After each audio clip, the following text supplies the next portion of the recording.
is a writer and editor of children's narratives, and she also runs a design, content and design studio called Melting Pot, which creates children's books and magazines for publishers and NGOs.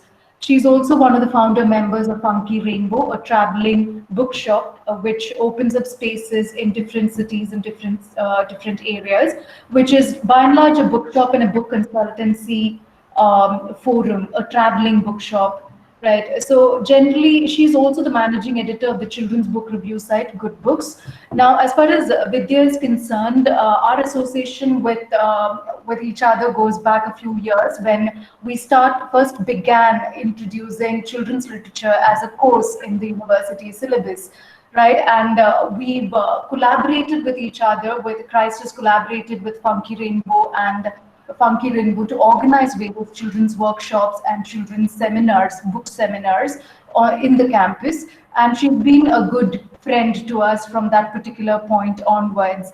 What I find very interesting about our interactions and associations is also the fact that the passion she has for children's books and children's narratives per se, and the kind of investment in terms of emotional as well as time that she's put into curating and engaging with children's narratives, with children's books and narratives.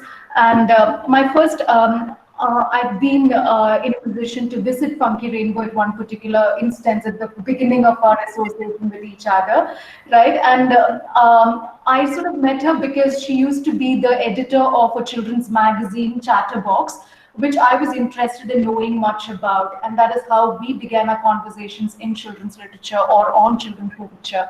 Right, and over a period of a few years, we've interacted quite a bit, and she has enriched me quite a lot with respect to her understanding of Indian children's book world, literally speaking, right? And most of us are by and large familiar with Indian writing with respect to magazines and others, but independent children's publishing was an area that was not necessarily very familiar with a lot of us. And it is through Vidya that I got to know quite a bit about the children's publishing field in India, and particularly indigenous Indian narratives for children. So this particular session, I've invited her to talk to us as academicians, research scholars, and students of children's literature to maybe understand, right, how children's narratives in India work and what is the publishing field and how it has evolved over a period of time with respect to children's books, indigenous children's narratives. So over to you, Vidya. Thank you for joining us. It's absolutely a pleasure. Thank you so much for that really fancy sounding introduction, Renu. It's just wonderful, our association with Christ University and this friendship that has been built across books, especially Indian children's books, is particularly invaluable and special to us. As Renu just told all of you, we met when she was researching children's magazines. And, I mean, I think, I have put together so many children's magazines across the last 15 years that she was bound to come across my name, somewhere. And that's how, began a lovely journey of, introducing Indian children's books and understanding it as well from an academic perspective. So our association with Christ University has always been special. I mean, typically people would think that, a children's literature, there's no place for it in a college or a university. But the thing is, children's literature is universal, and children and adults who read children's literature, their lives are enriched for it. So, just again to say hello to everybody. I'm Vidya Mani, and, I have sort of gained all my experience in these years primarily by doing different things in the space of children's books.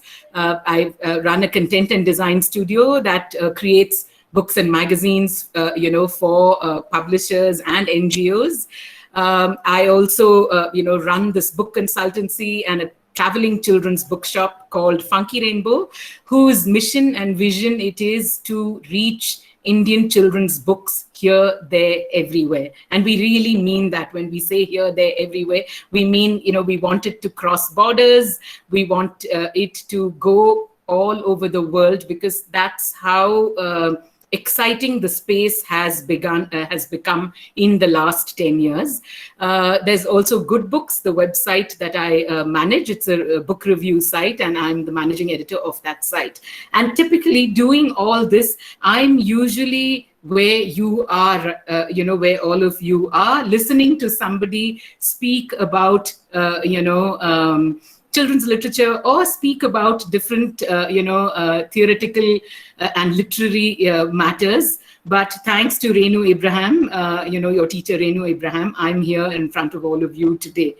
So what I thought I'd do was to, especially when she told me that, your knowledge of children's books, especially in the Indian context, is perhaps limited to magazines. I mean, to magazines that you may have read, maybe, the occasional children's book. I'm sure, names like R.K. Narayan, Satyajit Ray, Ruskin Bond, they all ring a bell basically. But, Indian literature presently is a lot more. And I thought I'd just take you, through a whistle-stop tour, like just a quick tour of the history of Indian children's writing in English, in India, and, point you to, newer developments, newer trends, and some of the issues that we are dealing with in the space presently. I mean, it's wonderful that there's an audience of young people like you out there. And I think, to be part of conversations like this, especially conversations without borders, they only enrich our understanding, of the space, especially newer voices and younger people like you. When you come in with ideas, suggestions, queries, it really helps, make the space even more vibrant. So thank you again, Renu Abraham and Christ University, and welcome to everyone who's at Mezzatira today. I hope we have an interesting chit chat and discussion. So as all of you know, India has always had a wonderful storytelling tradition. As the well-known poet and translator A.K. Ramanujam, has put it, stories in India are just a grandmother away. I'm sure many of you remember, hearing stories either from your grandparents or, from your parents, and that's how rich and deep the tradition of storytelling has been in India. Typically, when children are young, they hear stories about our rich mythology and folklore, say possibly the Ramayana or the Mahabharata or the Panchatantra perhaps, narrated to them by the adults in their lives. But as children grow older, the choice of books that they read is typically mostly determined by parents, teachers, librarians, who, in our experience, we've seen that they tend to introduce children to books that they themselves have read and loved as children. Perhaps, classics, a lot of classics, older people tend to introduce younger people to a lot of classics, maybe Tom Sawyer, maybe Oliver Twist. And of course, the ever popular Enid Blyton, or say Richmal Crompton's William books, maybe Agatha Christie, perhaps Arthur Conan Doyle. And I know maybe I sound like a bit of an anachronism taking these names, but, there's probably a lot of younger, there are all the newer writers like possibly J.K. Rowling and Harry Potter, the Percy Jackson books, the Geronimo Stilton books. I mean, I'm sure many of you are fairly familiar with these titles. In fact, as a young reader, the only Indian authors that I knew myself were Ruskin Bond, R.K. Narayan, and because I grew up in Calcutta, I knew of Satyajit Ray. I had basically seen his films in Bengali and, hence was aware that many of them were available, many of his stories were available in magazines and in books.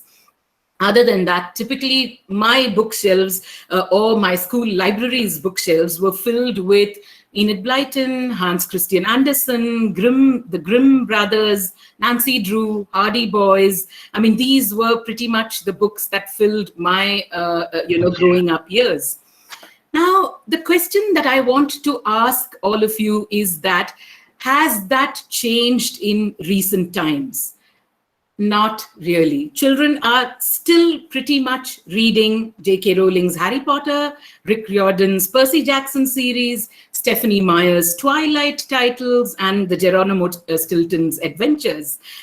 Now, is that a problem? No, not really at all. Reading of anything and from anywhere across the world is definitely not a problem, and they're all enjoyable books, most certainly. But we think children also need stories from the world around them. Stories about children like them, set in places that they recognize as their own. I think that's absolutely important. And while we all believe and understand that children must read books from different cultures, I think it's absolutely essential that they grow up reading Indian children's books too. So in a sense, the history of Indian children's writing in English in India, it came to us typically from the West. Contact with European countries, especially with England and the English language, prompted the growth of modern children's literature in India. The Children's Book Trust, or CBT, as they're popularly known, was set up way back in 1957 by K. Shankar Pillai, becoming the pioneering publishing house of children's books in India. Their first book came out in 1961. It was called King's Choice in English, and it was rewritten, it was authored by Shankar himself, by K. Shankar Pillai himself. He also brought out a book in Hindi called Varsha Ki Boond that was written by Kusumavati Deshpande. Now, both these stories were rewritten folk tales. And Shankar was very, very keen in just that, in those initial years, to bring out original stories, especially picture books, at a low cost. So they did make an attempt to find writers, from the time who could write original stories for children. The first picture book called Home, by Kamala Nair and illustrated by K.S. Kulkarni was published by CBT in 1965. Now, there were not that many people who, came forward to, write books at that point in time. So what did Shankar and CBT do? They organized the first writing competition for children's writers in English in 1978. Thus, starting off a trend of publishing award-winning stories. So people would contribute to this contest. There were prizes to be won. And, the best books that came out of these contests went on to become the first original children's books in English in the Indian context. He also set up what is the BC Roy Memorial Children's Reading Room and Library, where he collected children's books from different parts of the world to showcase for our writers. And the wonderful thing is that the BC Roy Memorial Children's Reading Room and Library exists to date. If any of you are in Delhi and, one hopes that the pandemic, is on the wane and perhaps is going to let us travel as we used to earlier, do make it a point to visit the library. It is a beautiful, a reservoir of books from different countries around the world. And Shankar did this primarily because he wanted writers and illustrators in India to have books that they could look at as well and perhaps, get inspired by. Parallelly, as the CBT, as Children's Book Trust, was set up and running, the National Book Trust was set up in 1957 and started to publish books again in English and other Indian languages. This was from 1970 onwards, and that imprint was called the Nehru Bal Pustakalaya, named after India's first Prime Minister and a great lover of children. In fact, the people at NBT were the first ones to recognize the importance of illustration in children's books, especially in picture books. And what they did was they organized an illustrators workshop in 1984. Now, a set of 3 beautiful books emerged from this workshop. One was called Diwali by Ravi Paranjape. There was another called Procession by Mickey Patel. I'm talking of 1984. And Holmes. The third book was called Holmes, which different illustrators put together. All these books, these 3 books, came out of the workshop, in 1984. And the wonderful thing is that they are still in print so many years down the line. So this is Diwali that I referred to, of course, about the Festival of Lights.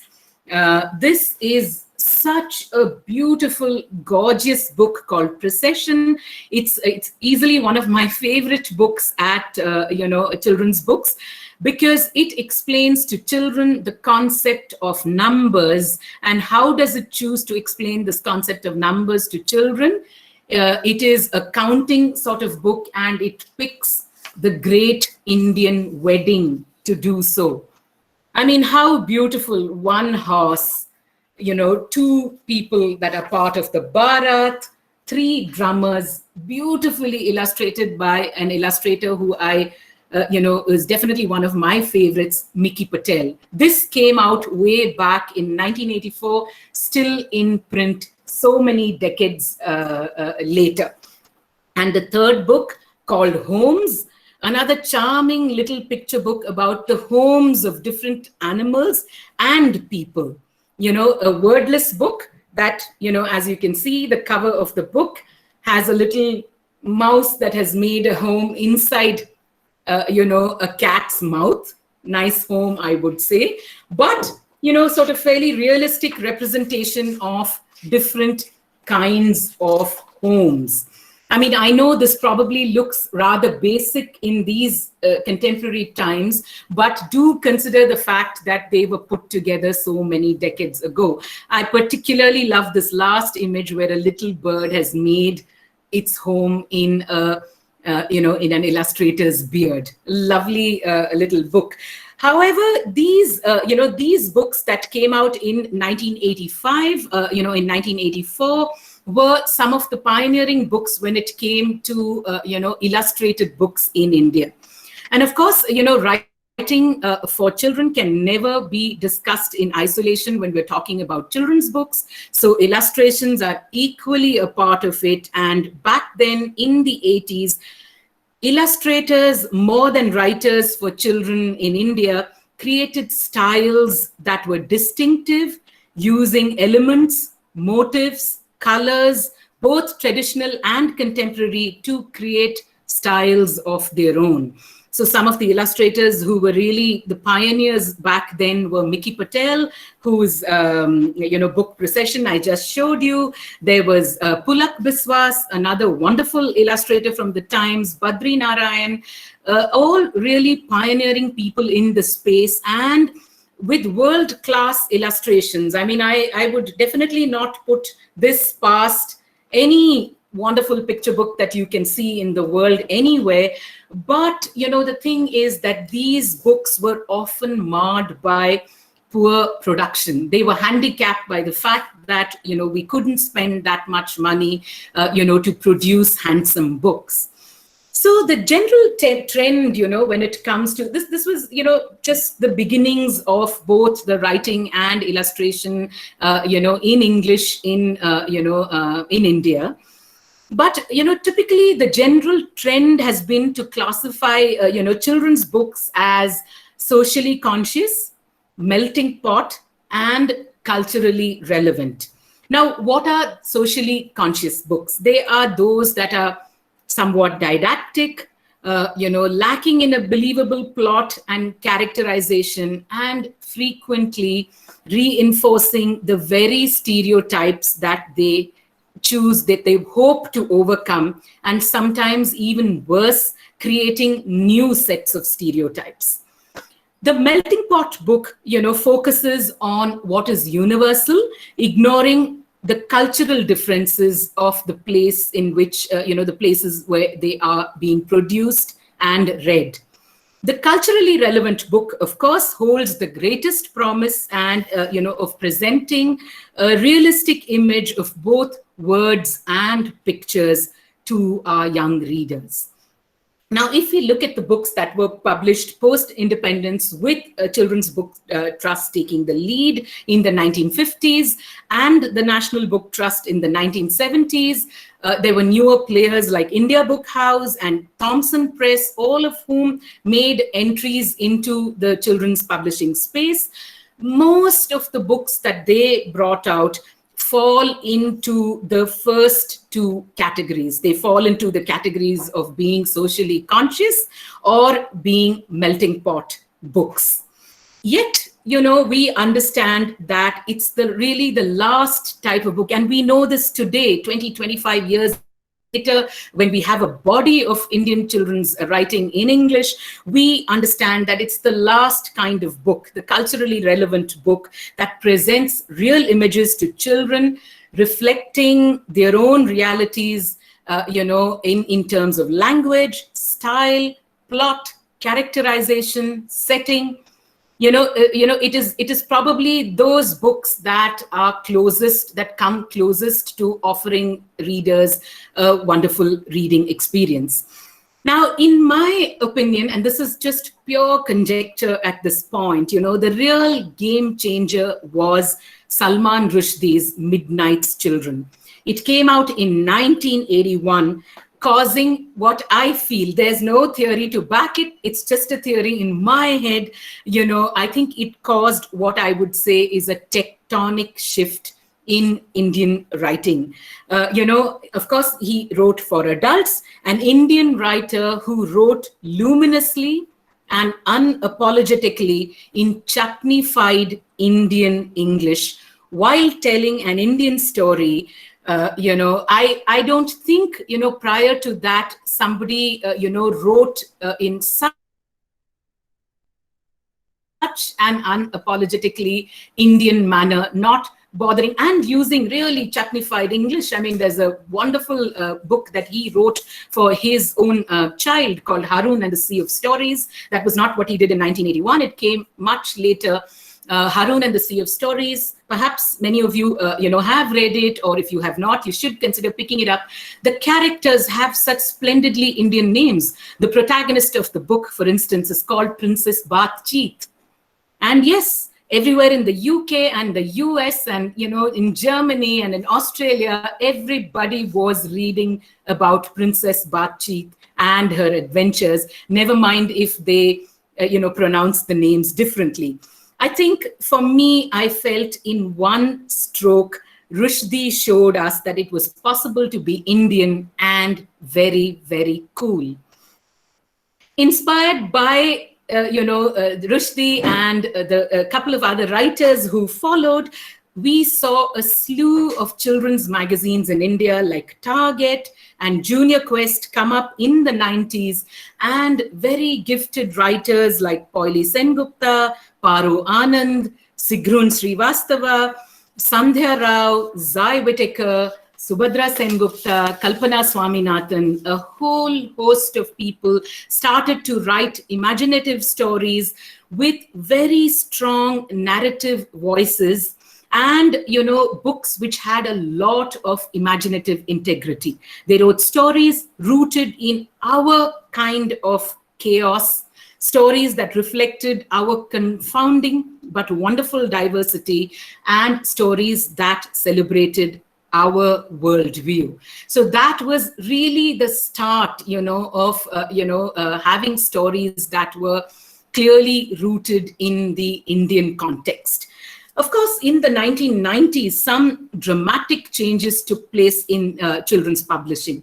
The entry of large multinationals like Scholastic, Dorling Kindersley, Disney, and a host of American comic books and magazines drastically changed the economics of children's publishing in India.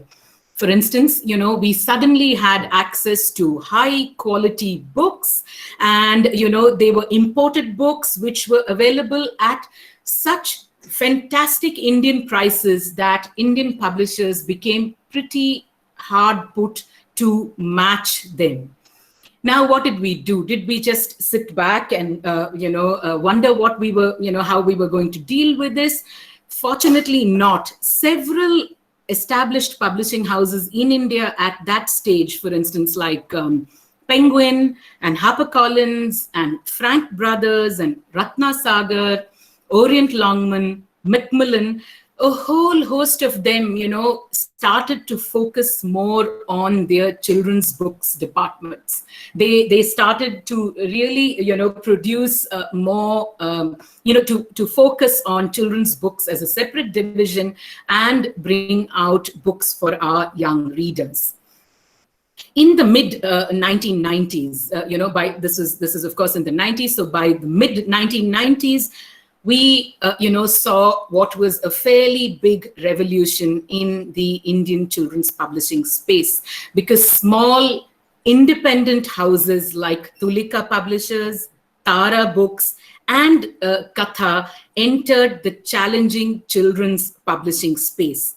They entered the scene with a definite focus on the kind of books that they want to publish. They were ready to experiment. They were ready to take a chance. They wanted to create a niche, and they were absolutely ready to step away from what was conventional.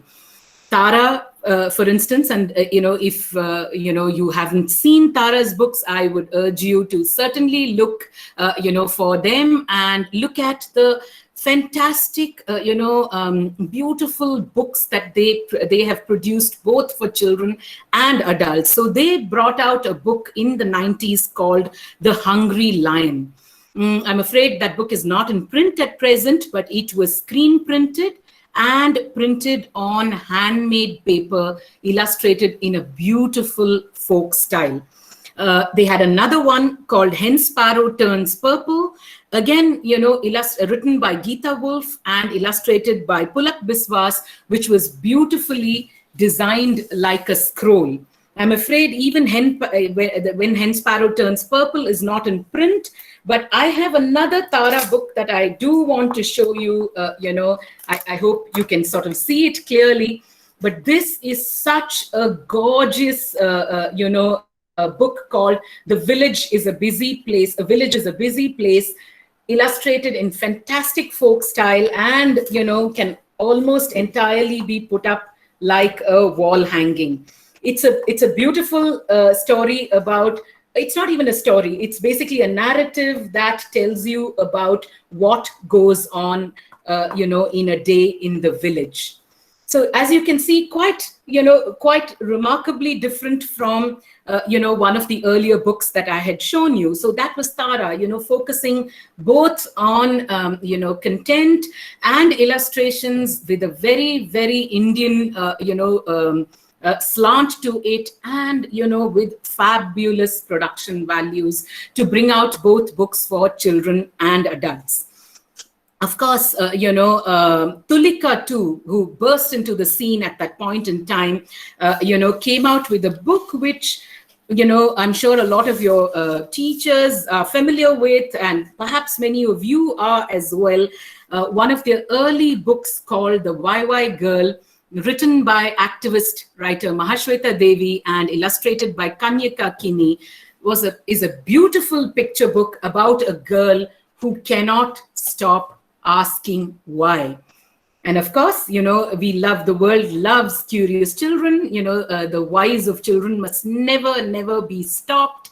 And the lovely thing about Moina, who's the protagonist of this book and who cannot stop asking why, is that she begins with simple questions like, Moina is a Shabar girl, which means she lives in a tribal community in West Bengal.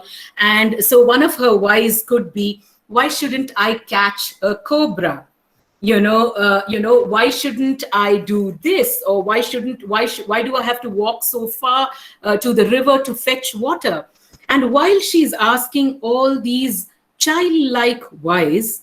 There are a couple of whys that come into the picture where, she has to do the work in the landlord's house. And one of the whys that she asks in the course of the book is, why should I do the work? Why should I be working when the Babu, that is the landlord, when the landlord's sons are just sitting around doing nothing? Why should they go to school and why can't I? Thus bringing in ever so, in an ever so beautiful manner and childlike manner, the inequities that exist in India. So amongst these early books, it really, I think it was probably one of the earliest book that threw up these interesting issues. I'm not saying that, earlier books did not do it, but in a manner that was so rooted in the Indian cultural context and absolutely meant for the youngest of children. This is a book that, I would recommend for children who are 6+ years in age. So which means, they were experimenting with these themes and ready to introduce them to children as young as that age group. They also had another book called And Land Was Born, which was illustrated in a beautiful, vibrant folk style. Again, a book that's probably not in print just now, but I'm going to show you another one called My Gandhi Story that, that they brought out. As you can see, exquisitely illustrated in a beautiful Varli style. I hope you can see the images and illustrations, mixing photographs and collage. And it's the story of, it's the story of the book is that basically everybody has their own Gandhi story. And this one tells the story of, a Varli artist and a storyteller and an animation filmmaker, all of whom have come together to collaborate and tell this very visual Gandhi story. So there was, Tara, there was Tulika, and there was also, another publishing house called Karadi Tales, who burst on the scene at pretty much the same time with audiobooks. What they did was, and in fact, their USP was that they had, they had a very strong Indian identity. First of all, Karadi Tales, Karadi meaning bear, and, the audio track for their stories were lent by very big celebrities of the times, like Nasiruddin Shah, Syed Jafri, and this one, which I'm holding in my hand, by singer Usha Uttup. These were wonderful rhymes for children, Indian rhymes, certainly not Jack and Jill, certainly not Humpty Dumpty sat on a wall. And, they have been sung so wonderfully with Indian cadences and Indian rhythms by Karadi Tales. Of course, I'm showing you a new age version of the book because they have now shifted to putting their content on pen drives. But when they started out, they were audio cassettes, and then they slowly moved into audio CDs. So there was always a book that accompanied the, whether it was the cassette or the CD or, presently the pen drive. Now, how did the entry of the indies impact the children's publishing space? Well, for once, we were creating culturally rooted books for children, experimenting with illustrative styles, playing with format and design, and speaking in a voice that children could perhaps identify as their own. That was a big change. So the late 90s really heralded this big change in the Indian children's publishing space. Of course, come 2000, publishers have gone a notch up in the kind of content that they're putting out for children. Contemporary issues and stories have been taken up by publishers, and we now have books that talk about the lives of children growing up in different kinds of communities, books that break gender stereotypes, books that open up about sexuality, and a lot more. These days, publishers use photographs, they use collage, they use watercolor, they blend fact and fiction. Of course, they throw in humor, there are translations, they do verse, they do bilingual text, and bring out a whole range of books from the preschool to the young adult level, both fiction and non-fiction, offering children books to read at different levels. Multilingual publishing too is becoming an imperative in a country like ours, and it's wonderful that in a country that is really in so many languages, that we have publishing houses who do bring out books in languages other than English. I mean, doing books in Hindi, Kannada, Malayalam, Telugu, and the countless number of Indian languages that exist in our country. Of course, young adult literature, I mean, a lot of this focus, as you may have noticed this far, has largely been on, books, picture books primarily. But young adult literature, and that's probably something that may resonate more with all of you who are watching, it has existed as a category since the 1970s, and it came into its own internationally in the 1990s. In India, it was only after 2000 that books were specifically published with the young adult tag. In fact, Paru Anand, the author Paru Anand, her book, No Guns at My Son's Funeral, which actually went into reprint just 4 months after its release in 2005, was one of the first books to be published with an explicit YA branding. What is the book about? Well, it's the story of a young Kashmiri boy who leads a double life. By day, he's a normal, bubbly teenager, and whose prime concerns are cricket, family, friends. But by night, he sneaks away to plot with somebody called Akram, who is a terrorist.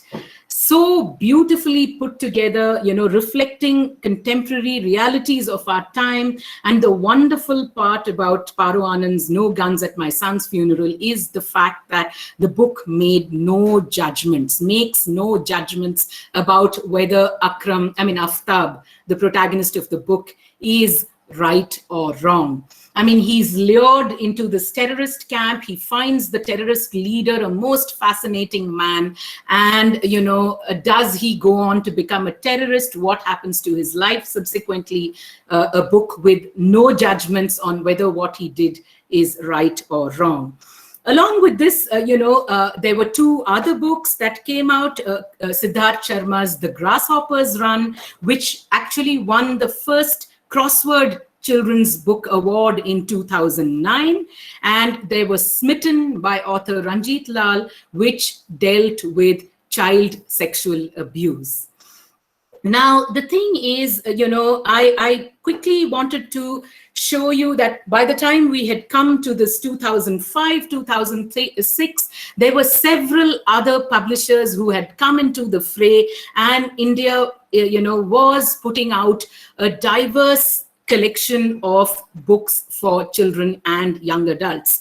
I'm going to show you very quickly a clutch of books that have really expanded the horizons of children's publishing in India. And I have chosen to do it by way of maybe, let's say, picking certain themes that I felt might be of interest to all of you. I'm going to take the first one that I really did want to focus on was the issue of gender. What of a theme like gender? How does it reflect in our contemporary books? So I'm quickly just going to run you past a couple of them. There's this one called A Pair of Twins, put together by Karadi Tales, which is the beautiful story of of an elephant and a young girl, Lakshmi and Sundari, who were born on the same day. Now, that's why they consider themselves twins. Now, one of them is the daughter of the Mahout, of the Dashera procession in Mysore. And I mean, the girl is the daughter of the Mahout of the Dasara procession in Mysore. And the elephant Lakshmi is the child of the elephant that leads the procession. Of course, traditionally, only men could lead that procession, and only male elephants could, be part of that Dashera parade. What happens in the story that subverts that whole, the male-dominated, subverts that male domination, and how do the two girls, the two twins of the story, rule roost eventually. A great, interesting concept, very beautifully illustrated by Nayantara Surendranath, and, a book that neatly subverts gender stereotypes. I mean, for children growing up, especially in our days and times, there really should be these messages of equality, gender equality, that are ever so subtly introduced in books. Of course, we don't want books to become didactic and, take away from the story. But what you should take away from the story eventually should be a strong, powerful message. There's another one that I wanted to show you in the context of gender, and that is this beautiful book published by Tara called Sitas Ramayana. It is the story of the Ramayana from Sita's perspective. It's a beautiful graphic narrative, so beautifully illustrated by Moina Chitrakar, and done in this wonderful folk style. So this is the story of how women pay the price of war. It's the saga of, it brings a woman's perspective into a timeless epic narrated by Sita, of course, who's the heroine. It's really a deep meditation on women and whether they have to bear their fate quietly, and are they just mere pawns in wars between men and kingdoms. This is, typically meant for older children. We would recommend it for kids who are 15, readers who are 15 plus. As you can see, very beautifully illustrated by Moina Chitrakar, and again bringing a very deep question into what we consider, into what is an timeless epic in the Indian children's context. But just before you think that gender is only from a woman's viewpoint, that's not to be either. There is this wonderful book called Kali Wants to Dance, written by Aparna Karthikeyan and illustrated by Somesh Kumar, published by Pratham Books, which is the story of a young boy whose only, zeal in life, whose only mission in life was to dance. His deepest desire was to dance.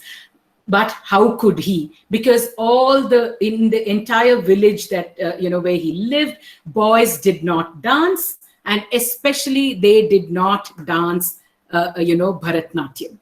So this is a story about how Kali goes on to become the dancer that he wants to. Again, subverting gender stereotypes of, boys being in a particular way or girls being a particular way. So Kali Wants to Dance by Pratham Books. That was one theme that I thought, might interest you. I also want to pick another theme that has come into many of our contemporary books. And at each instance, I pick one book that is for younger readers and one book that would work for older readers. This one, called Why Are You Afraid to Hold My Hand by Sheila Dheer, is a beautiful story about attitudes. People react in the strangest way to those with disabilities. And the author, Sheila Dheer, has asked these most pertinent questions about, bringing out the perspective of, in this case, a child afflicted with cerebral palsy and who's having a silent dialogue with you, the reader, or maybe society at large. Very vividly, done, with poster-like illustrations that capture your attention almost instantly. So a book that focuses on disability. Again, another one around that theme called Unbroken by Nandika Nambi and published by Duckbill is a superb story about a young girl who's probably, 16 or I think, she's probably 16 or 17 in the, when this book, in the course of this book. She's going out with her father one day and she meets with a terrible accident. The accident cripples her completely. And the story is entirely about how angry she is that she has been dealt this unkind cut by fate and by life. Now, the thing is, and you would, rightly so, right? I mean, imagine if something like this happened to you or me, we would be so angry. So she just decides that she is going to be completely unlikable. She is not going to make life easy for anyone else and for herself. Very powerful story. What happens? How does her family manage to help her out of this situation? Does the protagonist of the book gain a sense of acceptance in life? That is the question that this book answers so beautifully in the form of a gripping narrative that we would recommend for readers 15 plus age, 15 plus in age. Unbroken by Nandika Nambi and published by Duckbill. I'm also very quickly going to show you, let's say, one or two more themes, because I do know that we just have limited time. There is this one, which is a wonderful favorite of all of us at Funky Rainbow. This one called Shabana and the Baby Goat, written by Samina Mishra and illustrated by Roshni Pochont, is the story of young Shabana and her goat Kajri. And you know what? The two of them are best friends and they are inseparable. Now, wherever Shabana goes, Kajri goes. And wherever Kajri goes, Shabana goes. Basically, I just love this title illustration in the book. So it's such a beautiful story of friendship and happiness. And of course, what happens is Kajri, the goat, wants to chew, chew, and chew. Now, she's going to get into trouble because she chews up Master Ji's book, she chews up Auntie Ji's burqa, and everybody is livid with Kajri. What does Shabana do to help her solve this problem? How can she do something that prevents Kajri from getting into trouble? So beautifully set in a Muslim context, showing you exactly that, that children across, cultures, religion, they have the same concerns, they are the same children. And, we rarely get other voices that come into our books. So this one, about Shabana and the baby goat really tells the story. I mean, and just tells a child a story about another child with a little pet goat. But in the reading of it, you understand that it is set in a milieu perhaps that's different from yourself. There's, there are, children from all backgrounds and all religions reading this book and slowly putting forth the message that, one is really not different from the other. We are all just the same. Again, another book that is, set in this context, a book for young adults called When She Went Away by Andalib Wajid, is a powerful story of a lady of a mother who one fine day just decides to leave her children behind and walk out of a marriage. Now, what happens when the mother leaves? The house virtually comes crumbling down, and the children, the protagonists in the book, they are, perhaps 13 and 10, or maybe 14 and 10, completely befuddled by the fact that their father has gone into a big sulk. They are left behind with their father. Their grandmother comes to look after them, and the father is in a complete funk, and the children are just left to their own devices. Now, as for the daughter, because she's older, she's completely resentful of her mother leaving them and going away. Now, the story unravels to tell the story of what happened, why the mother, and it's not, there are no explanations. What is lovely is the lady, the mother in the book, there are no explanations about why the marriage didn't work for her. She just decides to walk out. We understand from the reading that it just didn't work out. And we rarely have such unapologetic protagonists in the book. Imagine the mother in a story just walking away and not having to explain. Otherwise in the writing, sometimes we are all tempted to give these pat explanations because we assume that younger people are reading these books. And this one, set also in a Muslim milieu, tells a story above everything else. Irrespective of what milieu it is set in, it really does tell a story of a woman and her innermost desires and her daughter's understanding of the mother. So that's another lovely book that has been published by Duckbill. I'll just run through one or two more before we go into some other issues that I wanted to bring out in the children's publishing space. There's this one called I Will Save My Land, written again by the activist writer Rinchin and illustrated by Sagar Kolvankar. Now, the thing about this book, which is again meant for 6, 7+-year-olds, it's the story of young Marty and her grandmother. So significantly named Marty. Marty means mud. Now, this story is set in a little village in Chhattisgarh. And, it's the story of young Marty who sees her father and her grandmother tilling there and tending to their own land. And she wants a little piece too. She wants to tend to her own patch of land, and her grandmother agrees to give it to her. But one fine day, a giant mining corporation comes to this village, and the mining corporation wants to take all their lands away. What happens in the story? Do the villagers, of course, Marty and her grandmother and her father, they simply don't want to give up their land. They want to save their land. Imagine bringing up the issues of tribal rights in a picture book meant for such young readers. And that is a reality that a lot of us know in India today, of land grabbing that takes place across so many of our villages. So I Will Save My Land, published by Tulika, is one of those books that does bring the politics of the time into our, into our narratives. And one more that focuses on politics, The Battle for Number 19, written by author Ranjit Lal, set at the time of Indira Gandhi's assassination.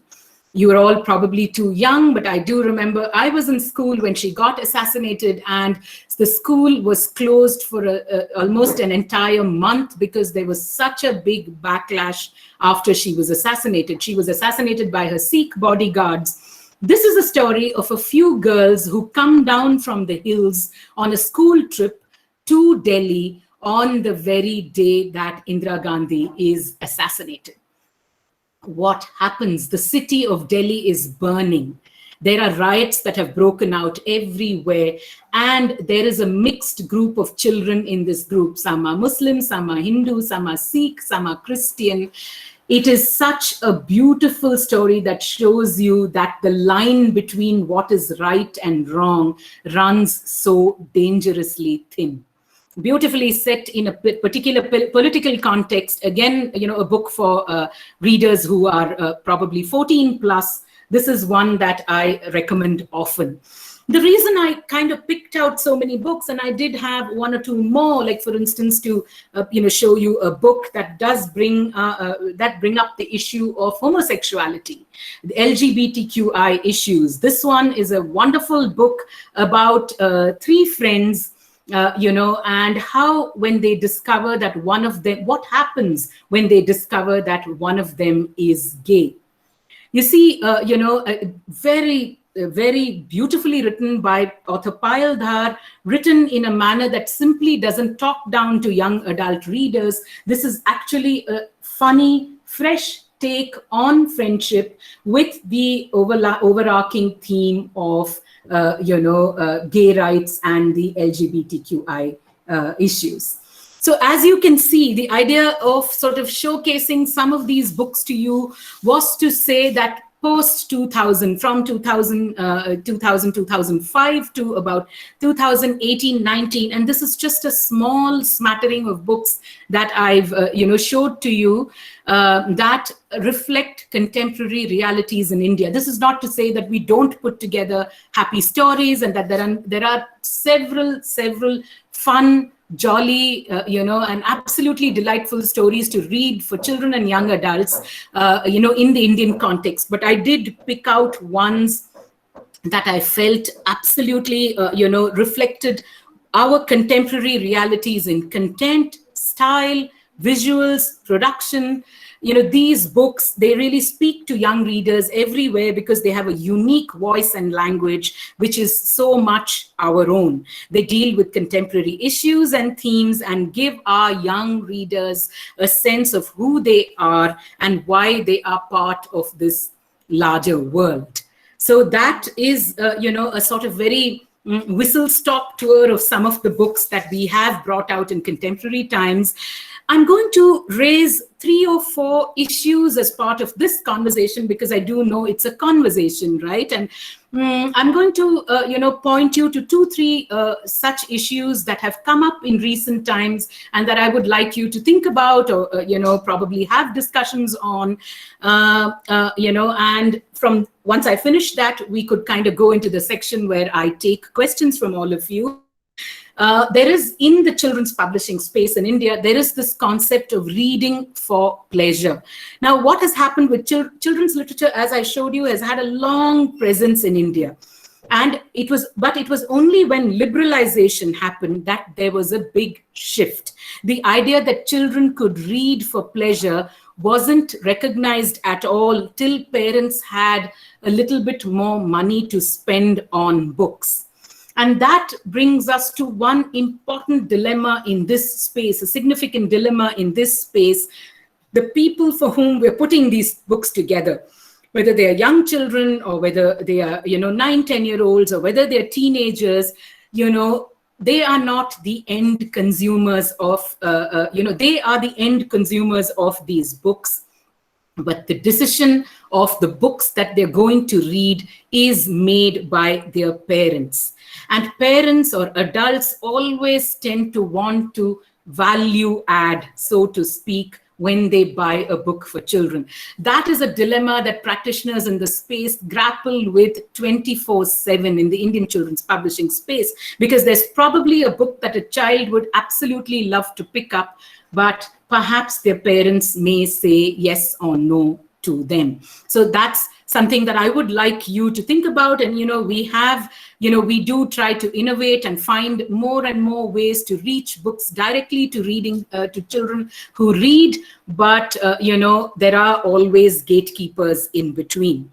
Prior to this thing, I brought out the issue of diversity in children's books. The conversation in diversity is so strong in the contemporary children's publishing space. We are asking, it's not just publishers, but, even from children across, different cross sections of society, the need to have multicultural, diverse, and representational books. I mean, to really encompass books that, for instance, there is this one called Kali and the Rat Snake, which is the story of an Irula boy. An Irula boy is a tribal is a tribal child in a forest, in a scrub forest in Tamil Nadu. And he is worried about going to school. He feels that it's, he's going to be teased because of the way he looks, because of what he eats, because of what he wears. And it's the story of how Kali, this little Irula boy, does he or does he not get accepted in school? So as I said, the need to bring in diverse, voices and viewpoints. This one by Anjali Rauf, called The Boy at the Back of the Class. It tells the story of a Syrian refugee boy who goes to school in, whose family has relocated from Syria to London, and he has to go to school, and he is always at the back of the class because nobody accepts him and nobody makes friends with him. Why I show you these books is because I want to say that this quest for diversity in the children's writing space has, taken a great, it has taken a lot of precedence in today's times, and I can't stress more on the importance and relevance of it, because the more diverse our voices are, the more diverse our literature is, the better it reflects, the realities of the country, and also ensures there are books for everyone to read. The third issue that I do want to bring out is this concept of own voices. I'm sure many of you have heard of this concept of own voices, which was a term coined by writer Corin Dewis, who refers to an author from a marginalized or underrepresented group writing about their own perspectives, writing about their own experiences from their own perspective, rather than someone from the outside writing about them. The own voices debate has taken much precedence in India, of late. And I'm going to show you one or two books only because that's how much time we have. Again, a picture book called The New Sweater. And as you can see, it's bilingual. There are, the text is half in English and, half in Hindi, in the sense one part of it is in English and one part of it is in Hindi. The same lines sort of written and, in English and Hindi. Now, what makes this an own voice narrative? Well, it's written by author Pappu Dhurve, and it's illustrated by Soumya Menon.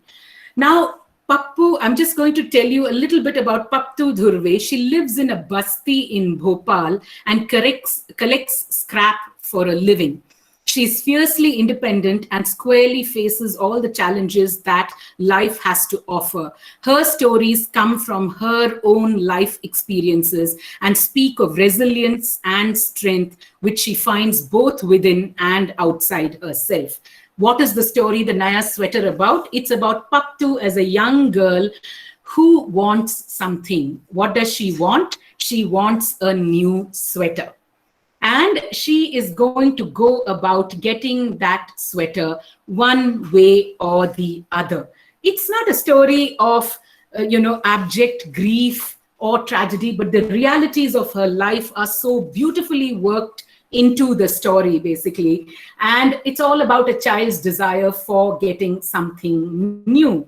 So this is what we would typically, so Pappu, being a rag picker, has written about her experiences from her younger days. So these own voice narratives, have, it's absolutely important and essential to, give space for these own voice narratives. And we need to do a lot more in the Indian children's publishing context to accommodate these views, to these voices into our literature.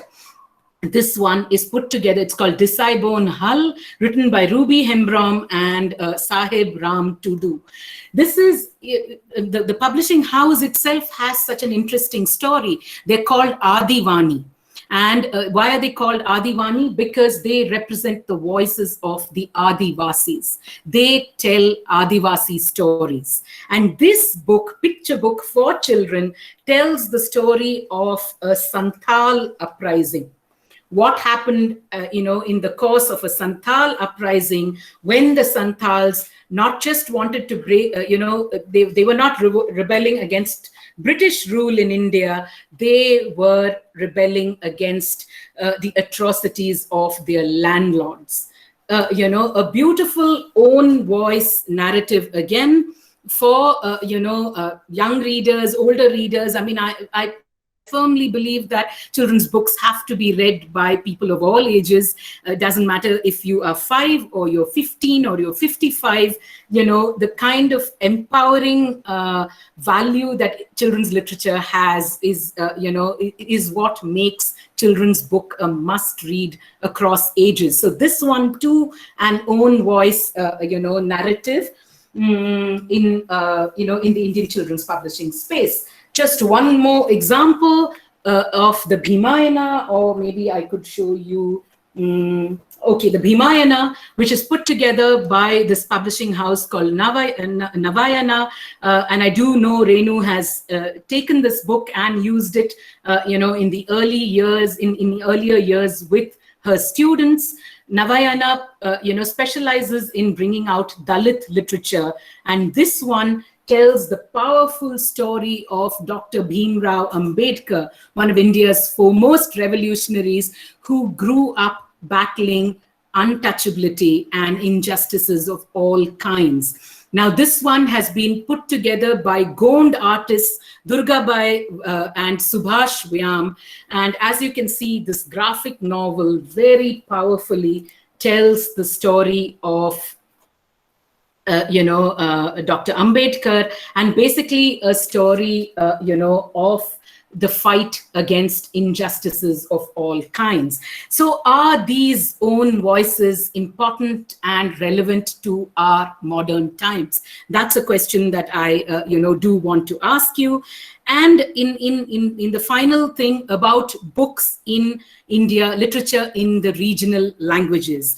This is an age of Percy Jackson, Harry Potter, Marvel, DC Comics. It is natural for many of us to ask if there is a demand for literature in the Indian languages among children.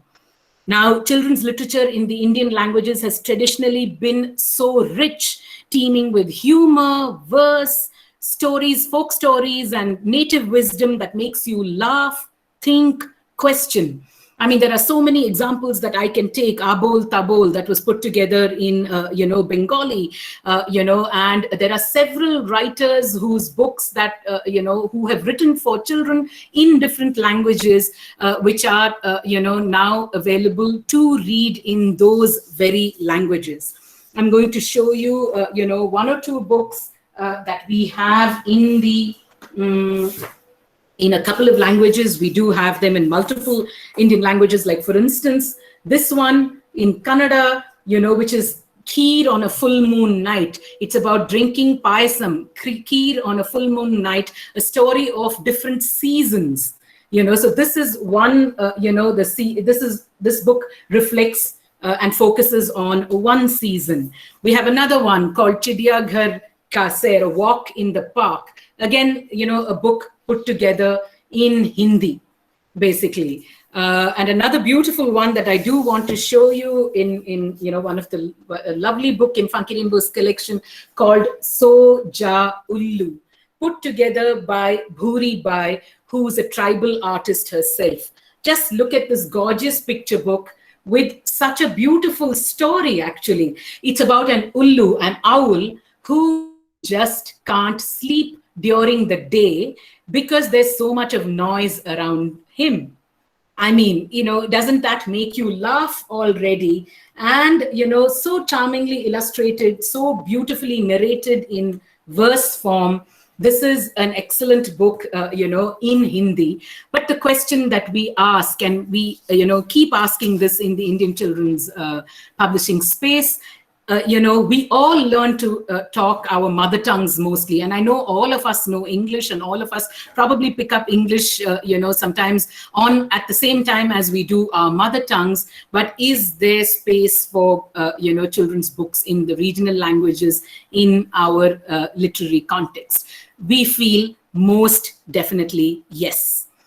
So I have just, taken you on a whirlwind tour, I think, of, so many things, like tracing the history of Indian children's writing in English in India, bringing you to the independents, who put together some fantastic books in the 1990s and continue to do so up to the modern times, where we have started representing very many diverse, realities in India. But I've also left you with a couple of questions that this publishing space is grappling with, about, gatekeepers not letting you reach books to their readers, about representation in and diversity in children's books, about own voices, and about regional writing in the regional languages and reading books in the regional languages. The reason I open these out is because, we need to hear your voices. We need to know, how we can deal with some of these challenges to bring out better and better books in the children's publishing space. India. Believe me, I'll tell you this, I've been in the space for over 20 years, and it is possibly one of the most exciting career paths. I would most and wholeheartedly say that to all of you who are, soon going to be embarking on careers.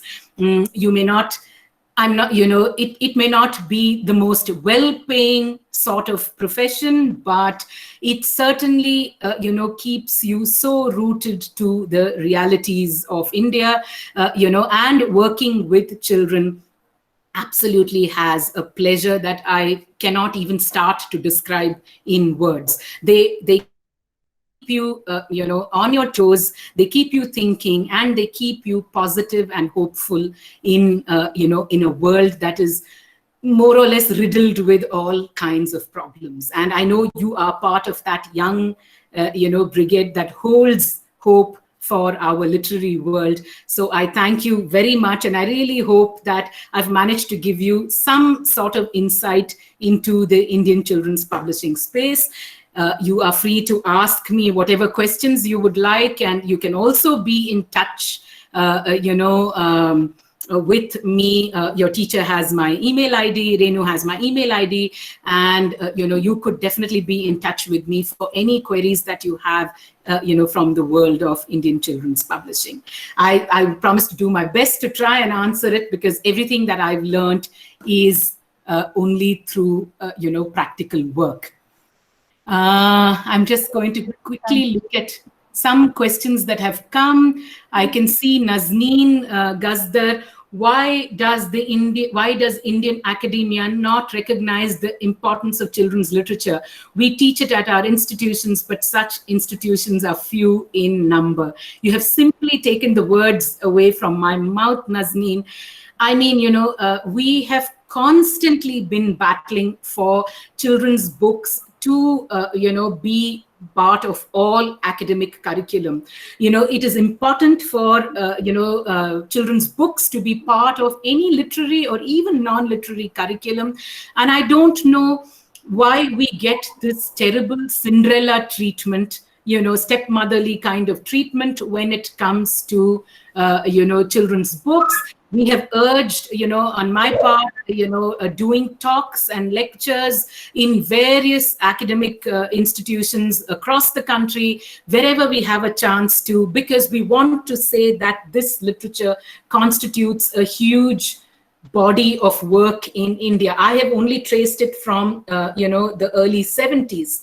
It surely goes back in the regional languages to much, much before that. And it's high time Indian children's literature is given its due. We are so thankful to Christ University that you have made this a part of your curriculum, and you're willing to come up to speed. Most people tend to focus on books that were written 30 years ago. I don't have an issue with it, but I can see that Renu is very eager to make her children's literature course as contemporary as possible. I could only say, please, introduce more courses, because when the students go out of it, they will probably take it to many, many more places. But I believe it might have something to do with the commercial aspects of it, perhaps, but I don't really have an answer, Nazneen. But I know we'll see a change. That much I can tell you. Hi, Sudipta. I can see that you're asking me, as someone working on books as a hobby during the quarantine, which I would finish in like a few days. I've been writing around 10, 15 book reviews too, though I have no idea what to do with it. Is there a suggestion that you can give me as to how I can take it forward, even though I've never thought about myself as an aspiring writer? Never stop thinking of yourself as an aspiring writer. The journey of a writer never stops. You start in self-doubt and you end in self-doubt. I can tell you that every single day that I edit even one little poster for Funky Rainbow, let's say we're having an event that's coming up and I'll just be editing the poster with my partners Muttama and Sham. there is complete self-doubt in my head about whether the sentence has been constructed properly or not. So the thing is, you should, and the technology is something that can come to your rescue. It's a great day and time for blogs. A lot of publishers, a lot of editors. I do know, I myself read tons of blogs to try and identify newer writing. So if you're interested and you're reading a lot of books during quarantine, please write those reviews on a blog. It's easiest to set up. It's free. And you can publicize it here, there, everywhere. A lot of publishing houses and editors specifically have started reading blogs to find new writers and new voices. So don't stop. Don't be in self-doubt. Of course, you're going to agonize over every line you've written, but that's the journey of an author, and you should absolutely keep at it. Sudipta. Thank you, Shankar Varma. You say you really enjoyed the presentation. The question that I have, ma'am, is a little curious on how effective books would be for children to digest the conservative backlash, which has especially been on the rise these days politically. Is it possible to take an example, say the murder of Gauri Lankesh, and convey to the kids that this is a society, sadly, we live in? Isn't there a larger picture to the same that still remains unsaid? Yes, most definitely. Yes, Shankar Varma. That is a wonderful question. And we absolutely need to have books that are set in our political context. I mean, we discuss this very often, even within Funky Rain. We have arguments, amongst two of the books that I, showed you, which were set in political context. If you look back at the books that you are reading, and perhaps some of those that you've enjoyed thoroughly, you will find that when a book has a political context to it, when it is situated in a larger framework, somehow it comes together beautifully. And it is important to, as people who are working in the literary space, to constantly, question things, whether it's the political establishment, whether it's the workings of our democracy, whether it's the way our leaders function. And we do, believe me, we do have a couple of books in Funky Rainbow's collection where, authors, these are books that are meant for readers who are, say, 14, 15 plus, where they have taken pot shots at, the current political disposition. And it's true, it has to happen every time. I know we have a biography of Indira Gandhi in the form of a graphic novel here, and the biography does question, there are many wonderful things about her in her life, but the emergency was perhaps the darkest moment in our journalistic, in our journalistic lives. And it does question the validity and relevance. And I think it's very, very important that the larger picture is conveyed to children. We often underestimate their power to understand these things, and that absolutely is a misconception that adults have.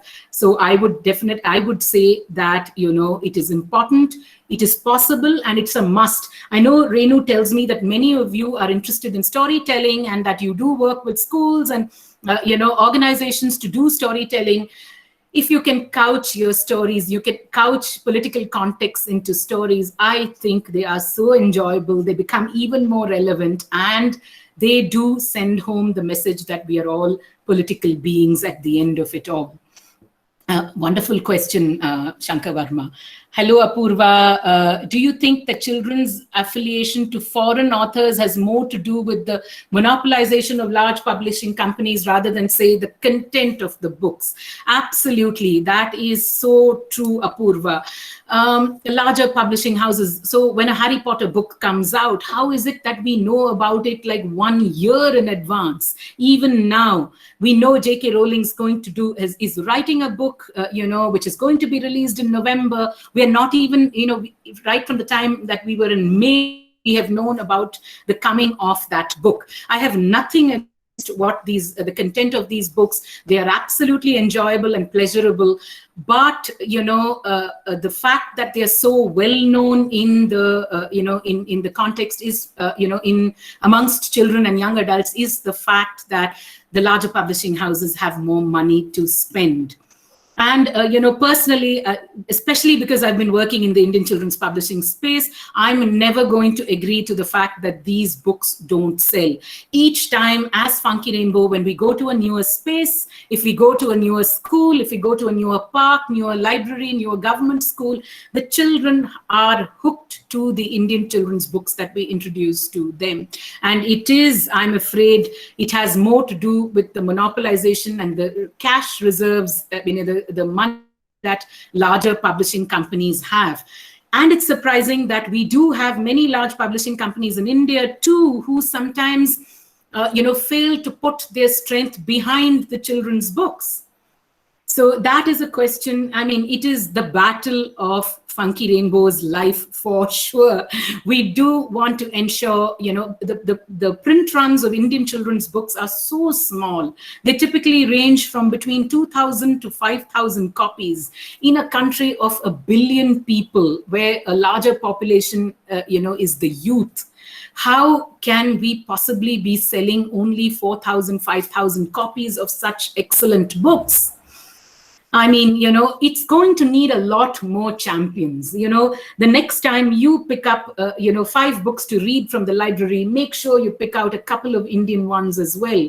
They will offer you refreshing perspectives, interesting literary narratives, and it's the change that we have to make from, systemically, we have to sort of try and make this change. The lovely thing is that there are many organizations. I noticed, academic and, library educator Padma Baliga was somewhere part of this conversation. She's been working with so many schools to take Indian children's books to them. And I think if each of us, make that effort and endeavor to inform ourselves about these books and to get them, this maybe this monopolization will change in some way. Apurva. Nazneen, lovely to know that you teach at Stella Maris lovely college, and I really do know that you have, put a great focus on children's literature as well as writing in translation, and that's just wonderful. Parth Lakhani, you say, thank you for the tour, ma'am. It was fascinating. I wanted to know your thoughts on the idea of the ideal child that is embedded in children's literature narratives. Who is the ideal child in contemporary children's narrative? Lovely question. So nice to hear young people ask these questions that make you sit up and think. I think the ideal child in my mind is an unideal child who doesn't conform to anything at all, who doesn't follow the rules as they are put down. I mean, I know we've always studied this, we have this concept of the good girl and the good boy, and, you don't do anything that your parents don't, not tell you to do. And, you follow a certain, right path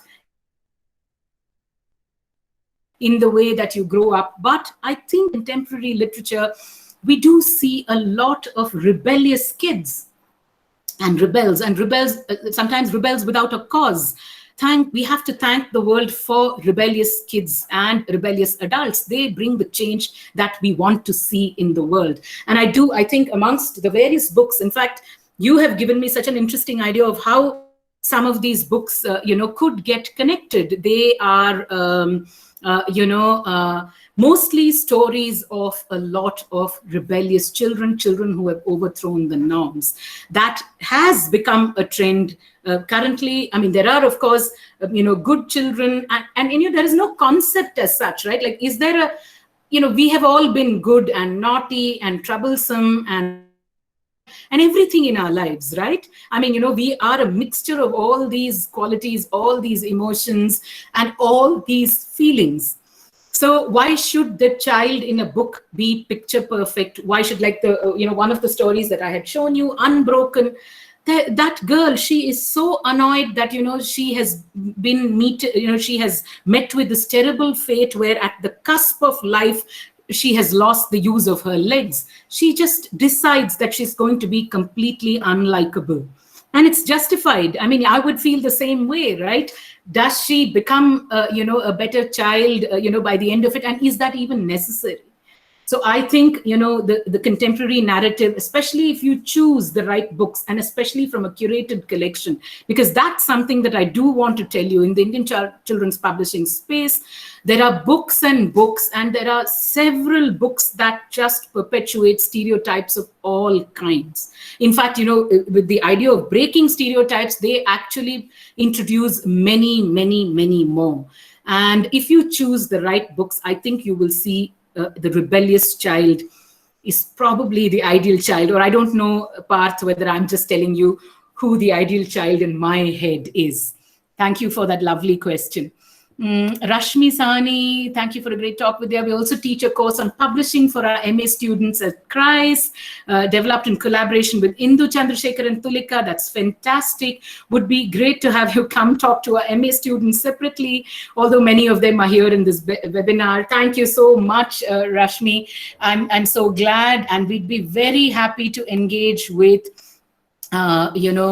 students that are studying publishing in any and every way. Our team at Funky Rainbow is constituted of people with different sensibilities. I work with a partner who's who's a writer, illustrator, filmmaker, photographer. So there's also the illustration design angle. One of my other partners is a disability rights activist. So there is, that angle that comes into, books. The way we view and curate books, we'd be very happy to connect with you and see how we can work with your students. Tabassum, that's an interesting question, actually. How has queer theory influenced the way we think about gender in children's literature? Till a very, very long time, they were all just, binaries, right? I mean, in fact, not just in the context of the queer theories, but, we typically have had this, tendency to reduce everything to binaries, either black or white. And, but that's not the way real life is. There's black, white, and all the shades of gray that come in between. So even, till I think, I'm assuming in the children's publishing space, perhaps Slightly Burnt. I'm not 100% sure of this fact, but I do think perhaps Slightly Burnt was one of the first ones. There's another one called Talking of Muskan too. And do we have Talking of Muskan? Yeah. Another one called Talking of Muskan too, and Fierce Femmes. Thank you. These are some of the books that have brought up this issue in the children's literature space. I mean, this is about friends, but we also have books, one of which we have been trying very hard to source at Funky Rainbow, which is called My Cha-Cha is Gay.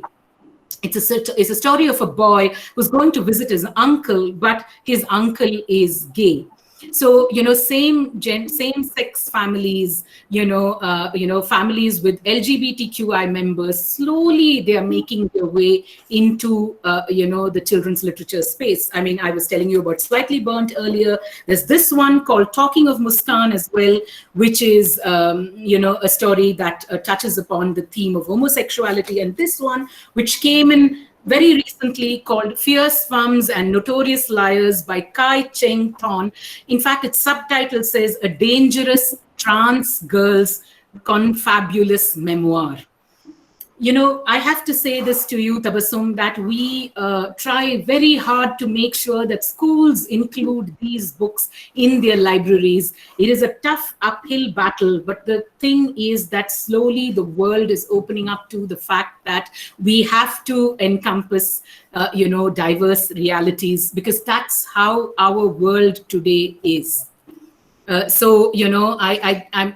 don't know whether the theory has literally influenced the way we think about gender, but we do have more and more writers who are writing, introducing these protagonists in our children's books. Vidya, I'm going to come in quickly. We have just around 1 minute left. So okay. Quickly skip some of these questions. And maybe one last question. You can choose whichever you want to answer. Okay, I'm just going to look at, it says there's definitely a need to open up political discourse on children's literature. Okay.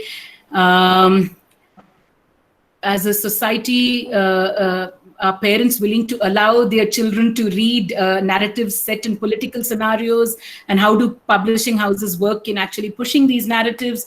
We do just looking at.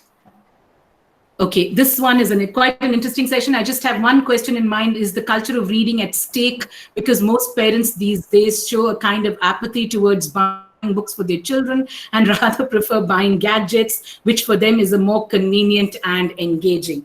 So just to answer Pulkit, yes, of course, more and more people, more and more publishers are bringing out books that deal with difficult issues, and more parents, when they get introduced to this, are letting their children, read these books.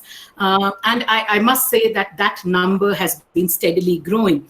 Saumi, I want to say, it's, when you have a book, it is today the book has to compete with just about anything and everything else that's there in the real world. It could be movies, it could be Netflix, it could be Amazon Prime, it could be video games, it could be, you have got to make books.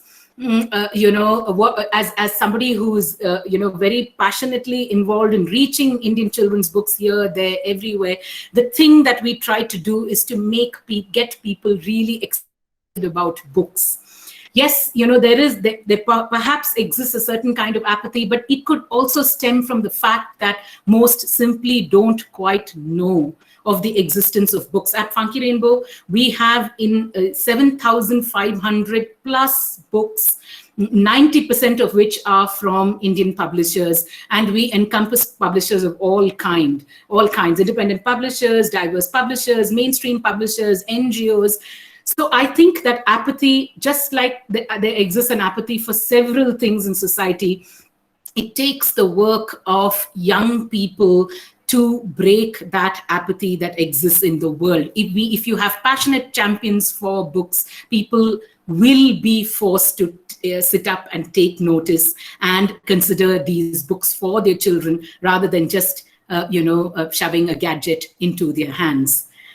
So your teacher tells me that we're absolutely out of time. There have been such wonderful questions that have come up, Renu, as part of this session. I can't thank you enough for inviting me and engaging with young people. It keeps our minds so alive and active as well. So thank you so much to all of you for watching this session. And thank you again, Christ University and Renu Abraham, for inviting me to do this session. Thank you so much, Vidya, for right now. Thank you so much for being with us this evening and talking to us on the Indian children's literature and children's publishing scene.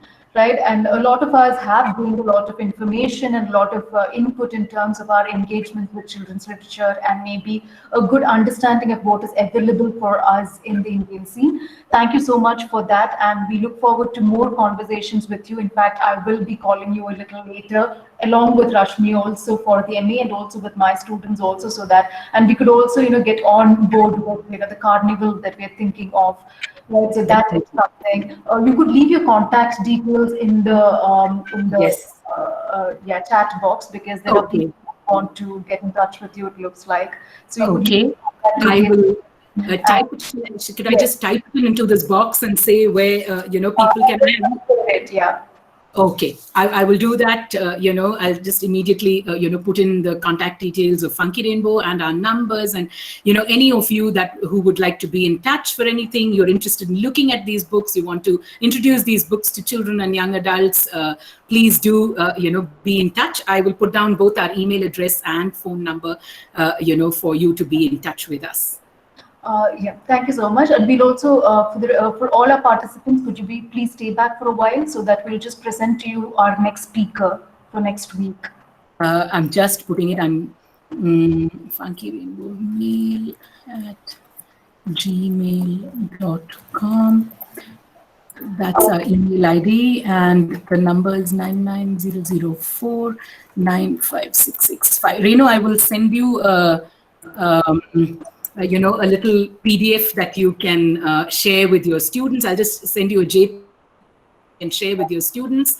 That has all the information, but I've put down our email ID and I've put down our phone number. Our website is www.funkyrainbow.com. Right. Thank you so much. So next week we have with us Ms. Mehnaz Mahmidi, who is an Iranian filmmaker, and she will be talking to us about her art. Thank you.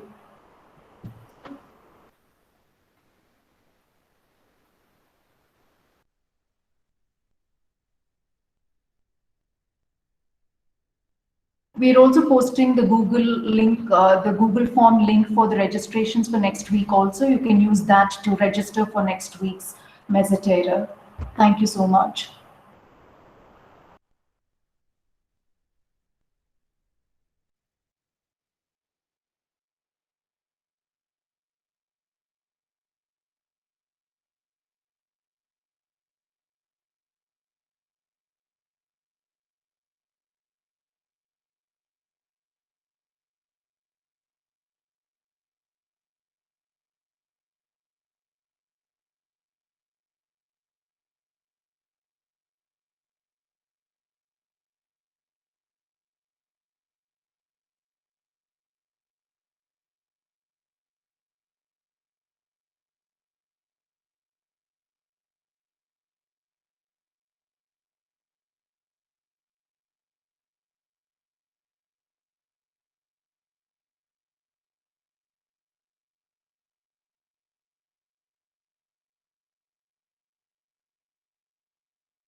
All the students can leave.